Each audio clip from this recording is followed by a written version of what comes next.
Olá, boa tarde, meus queridos alunos.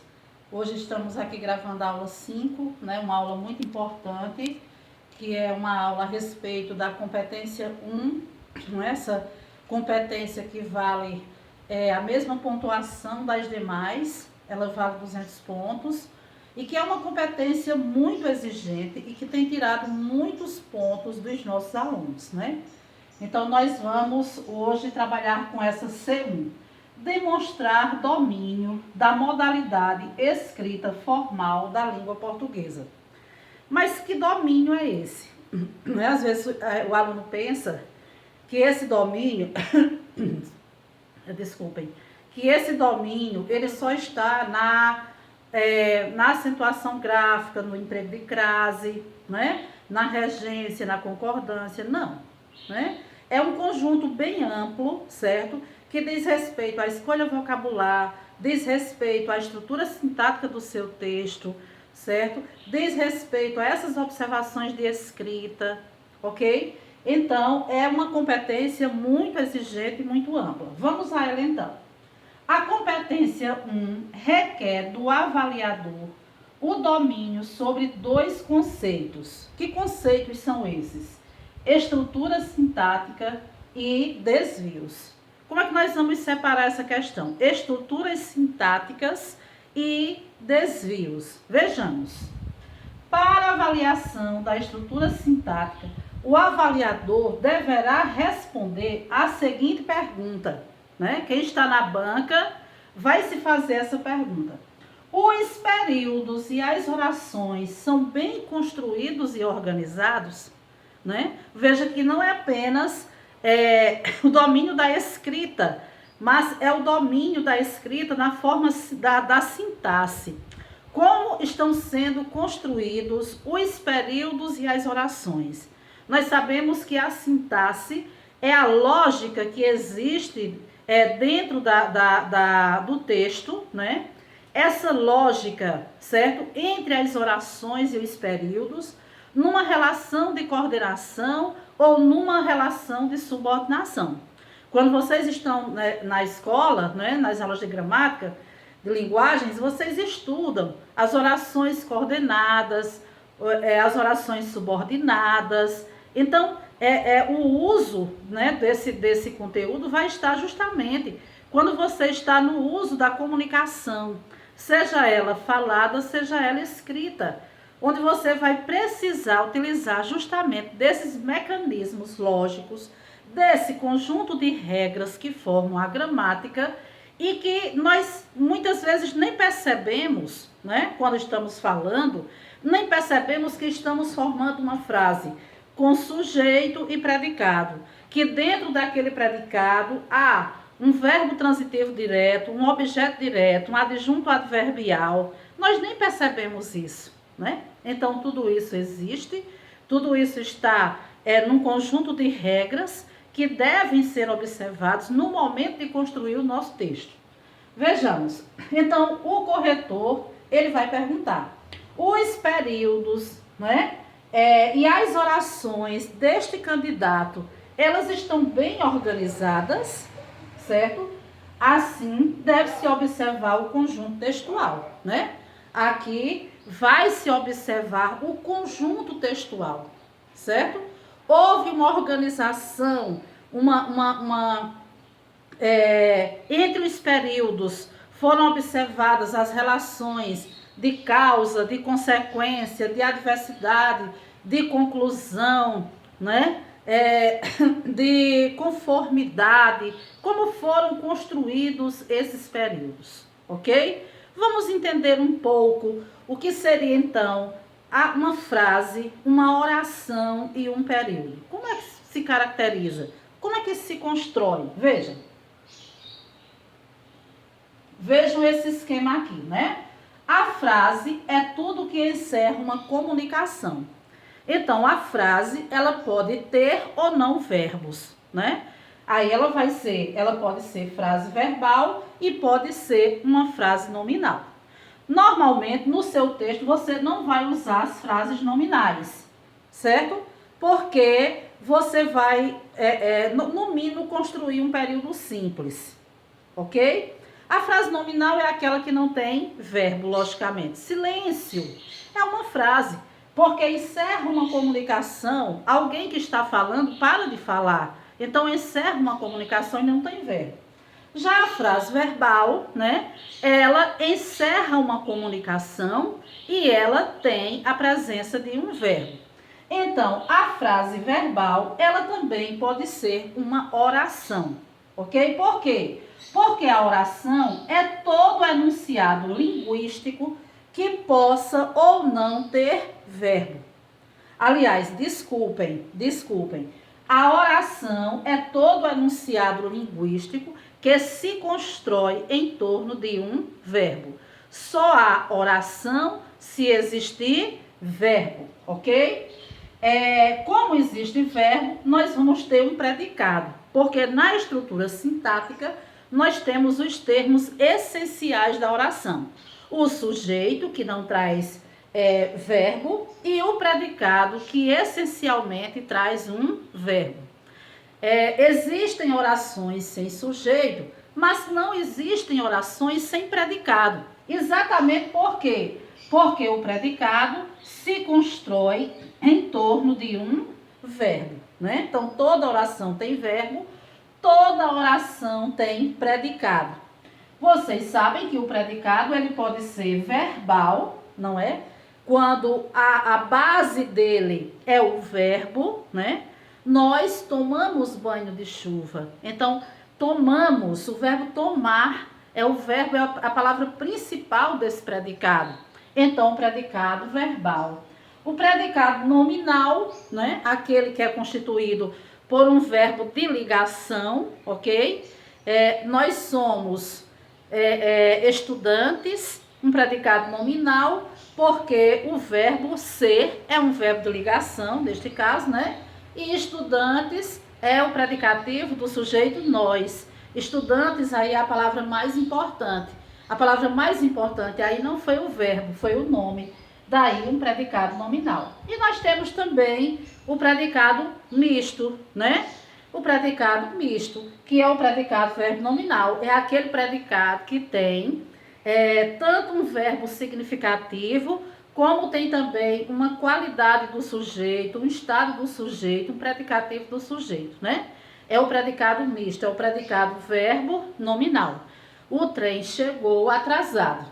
O trem é o sujeito, ele chegou, é uma ação, né? Então o verbo aí é núcleo desse predicado.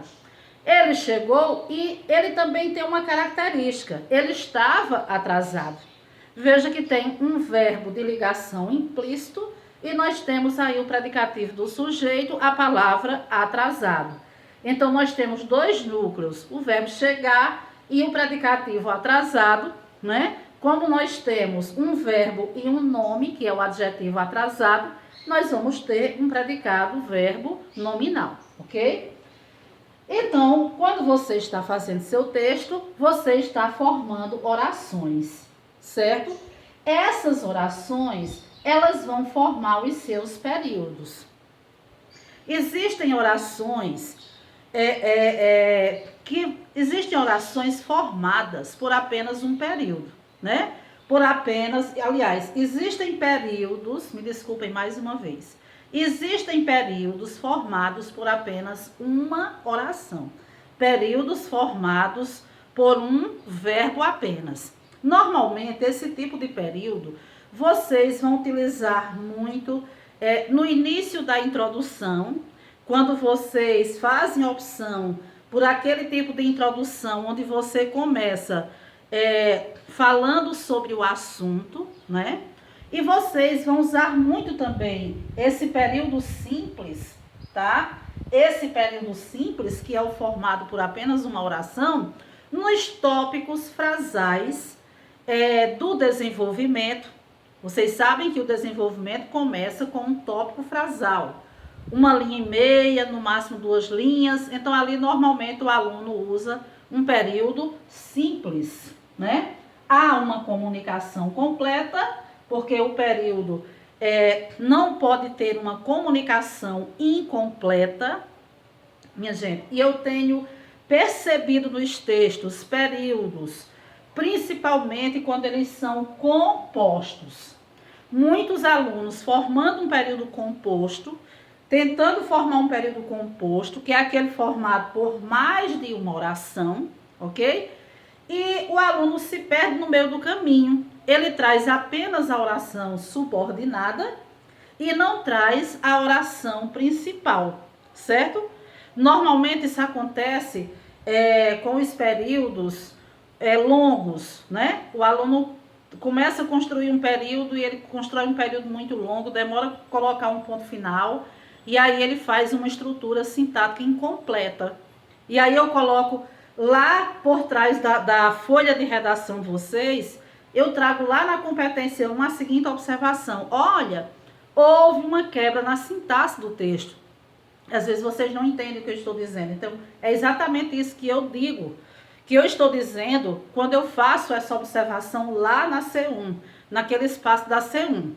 Quebra de sintaxe, a quebra lógica do texto, né? O aluno diz, uma vez que a educação é de extrema necessidade para que o país possa, de fato, ter uma sociedade transformada, aí ele vai esqueceu que precisa formar uma outra oração para combinar com essa, aí ele vai e põe um ponto aqui. Põe um ponto aqui. Você veja que está um enunciado sem sentido. Está um enunciado sem uma comunicação completa, como está aqui, né? Veja bem, uma vez que, certo? Uma vez que a educação é essencial para transformar a vida em sociedade, né? O que acontece com isso? Eu preciso de mais uma oração para completar esse sentido. Vírgula, né? Esta deve ser mantida com qualidade pelos órgãos governamentais, né? Pelos poderes executivos deste país. Tá vendo que aí é o complemento, né?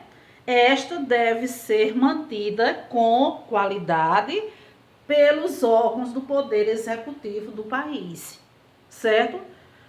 Ok? Perceberam a ligação que há? Perceberam às vezes o problema que há dentro do texto com essa quebra de sintaxe? E são muitos textos que vêm com quebra de sintaxe.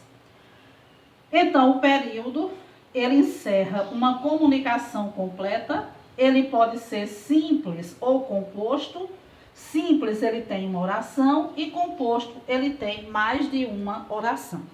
E aí, nesse mais de uma oração, é quando vai ocorrer dentro do período as relações de sentido que são mantidas através das conjunções. E aí onde o aluno deve ter um domínio dos coesivos, né, que são conjunções. As conjunções também fazem parte do emprego das conjunções, também fazem parte da competência 4, né, que são os coesivos. Então nós temos as conjunções coordenativas e temos as conjunções subordinativas, certo? É importante que vocês deem uma lida nessas conjunções, a funcionalidade delas, a intencionalidade delas, a relação lógica que ela exerce entre as orações dentro do período composto, certo? Dentro do período composto. Então, você está sabendo que você, ao elaborar a sua introdução, eu digo assim, usem 3 pontinhos, ou seja, você vai fazer 3 períodos dentro de um mesmo parágrafo.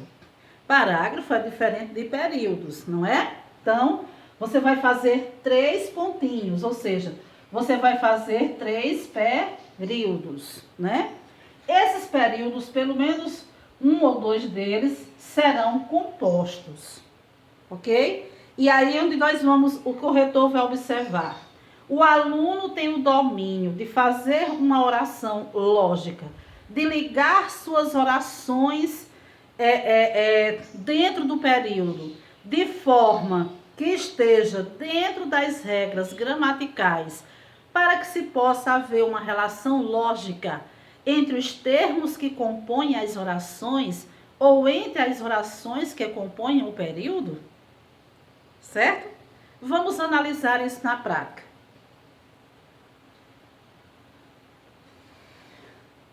A estrutura sintática da língua portuguesa.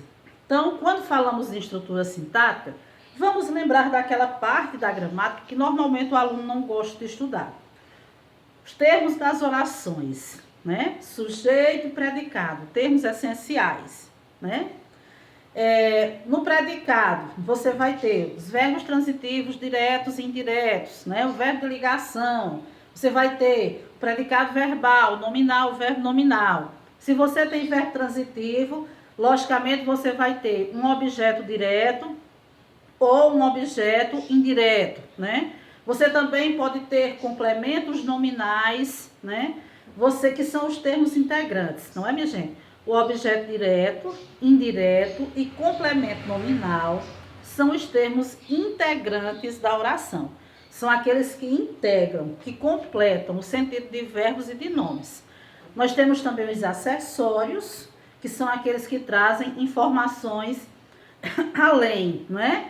O adjunto adnominal, né, que fazem parte dos sintagmas do substantivo, e o adjunto adverbial, muito usados por nós, porém, com grande equívoco em relação ao uso de vírgulas, certo? De vírgulas. O adjunto adverbial, o aposto, que é um acessório, e o vocativo, né? São os termos, é o termo à parte. No texto dissertativo argumentativo, vocês não vão usar o vocativo, mas usam também muito do aposto e não usam as vírgulas. Quando o candidato não usa as vírgulas, o corretor compreende que ele não está sabendo ali, ele está colocando ali um aposto inocentemente. Porque se ele tivesse consciência que estava colocando um aposto, ele estava ali colocando uma vírgula. Então, isso são os termos da oração. A sintaxe também diz respeito às orações e os períodos. Então, nós vamos ter período simples, formado por apenas uma oração, que é chamada de oração absoluta. E período composto por coordenação, onde as orações são independentes. E período composto por subordinação, onde existe uma dependência sintática, né? A oração principal, mais uma oração que exerce função de adjunto adverbial, que são as orações subordinadas adverbiais, né? As substantivas, que são aquelas orações subordinadas que exercem as funções próprias de substantivo, né? Sujeito, objeto direto, objeto indireto, complemento nominal e aposto. E vamos ter as adjetivas, que vocês também abrem mão dessas orações, que são as restritivas e as explicativas, que exercem função de adjunto adnominal. E é importante sabermos quando ela é restritiva e quando ela é explicativa, porque diante das explicativas nós usamos vírgula, certo? Tudo isso é o quê? Toda a comunicação em língua portuguesa brasileira se dá em conformidade com uma estrutura de regras gramaticais implícitas. Tudo isso está regrado, ou seja, na ordem direta, a oração principal vem antes da oração subordinada. Quando acontece o inverso, nós vamos abrir mão de pontuação, de uso de vírgula. Tudo é regrado. O adjunto adverbial compõe o final da oração, né? Quando ele está no início ou no meio da oração, ele está deslocado, ele vem entre vírgulas. Tudo isso são questões regradas. São regras gramaticais que nós falamos, né? Elas estão implícitas, nem percebemos que estamos fazendo uso dessas regras. Mas o aluno que vai fazer o Enem, que está terminando o ensino médio, ele tem que ter consciência de que ali ele está pondo um adjunto adverbial, de que ali ele está produzindo um período composto por subordinação, de que ali a oração subordinada adverbial causal dele está antes da principal e ele tem que separar com uma vírgula. Ele tem que ter essas consciências. Não pode ser involuntariamente. É preciso que seja de forma consciente. O conjunto completo é, sem dúvida, mais complexo. Não é fácil, mas também não é impossível de aprender. Todos nós conseguimos aprender. Do que a aproximação tosca a que nos propomos. É muito mais complexo do que nós pensamos. Em conjunto, as regras relacionadas permitem gerar os enunciados, veja, as regras relacionadas, sujeito, mais verbo, mais complementos verbais, mais adjunto adverbial, ordem direta da oração, não tem vírgula, né? E isso são regras que nos permitem gerar os enunciados aceitáveis, certo? Aceitáveis. Não saí porque estava chovendo. Existe um período composto aí, não saí. Primeira oração, né?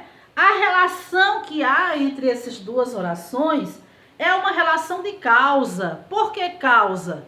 Porque estava chovendo.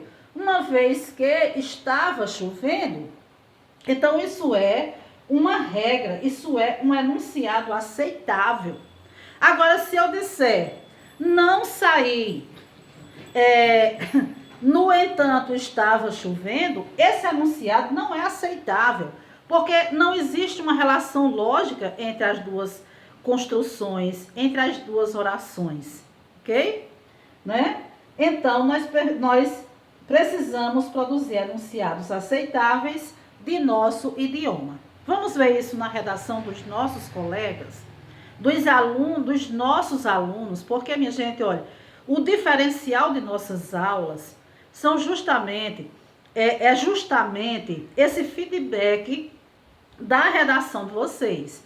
Por isso que é importante que vocês assistam a outras aulas virtuais, que são maravilhosas, muito bom.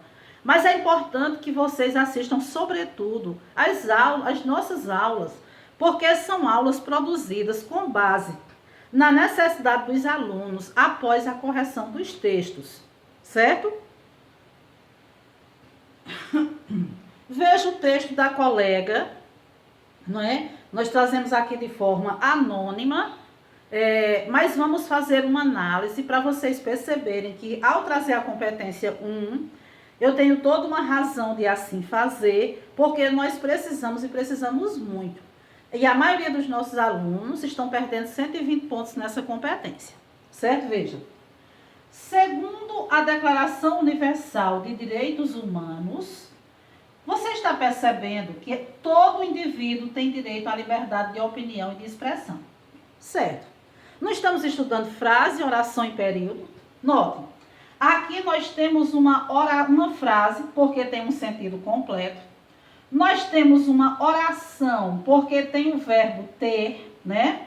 E temos um período, porque é uma oração com um sentido completo. Temos aqui um período simples. Se temos aqui um período simples, ele vai ter uma estrutura sintática. Sujeito, predicado, complementos verbais, adjunto adverbial. Vamos compreender como foi a construção da aluna. Segundo a Declaração Universal de Direitos Humanos, todo indivíduo tem direito. Quem é que tem direito? Todo indivíduo. Veja que todo indivíduo é o sujeito da oração. Perceba, minha gente, onde está o sujeito? Ele está aqui no meio. Antes dele tem todo um enunciado, que nós chamamos de adjunto adverbial de conformidade. Essas circunstâncias aqui, né, essas circunstâncias aqui, segundo fulano, segundo a lei tal, segundo a declaração, indicam conformidade. Quando vem com verbo, forma as orações subordinadas adverbiais conformativas. Então, note que aqui eu começo com um adjunto adverbial de conformidade.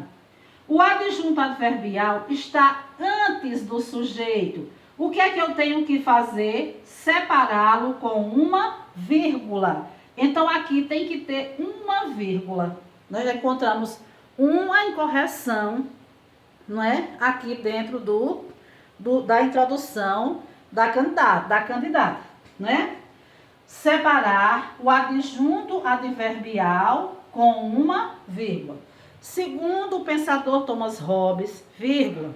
Segundo o pensador Paulo Freire, vírgula. De acordo com a Constituição Federativa do Brasil, vírgula, né? Segundo a Declaração Universal dos Direitos Humanos, vírgula. Fica claro isso? Esse uso da vírgula para separar. Agora, eu vou ter consciência. Eu estou usando uma vírgula para quê? Para separar um adjunto adverbial deslocar, não é? Não vamos dizer de direitos humanos, vamos dizer dos direitos humanos. A presença do artigo, a preposição de, mas o artigo os forma dos. A presença do artigo os define quais são os direitos. Deixa que esses direitos fiquem numa forma definida, clara, né? Então, outro equívoco também. Um equívoco, um segundo equívoco.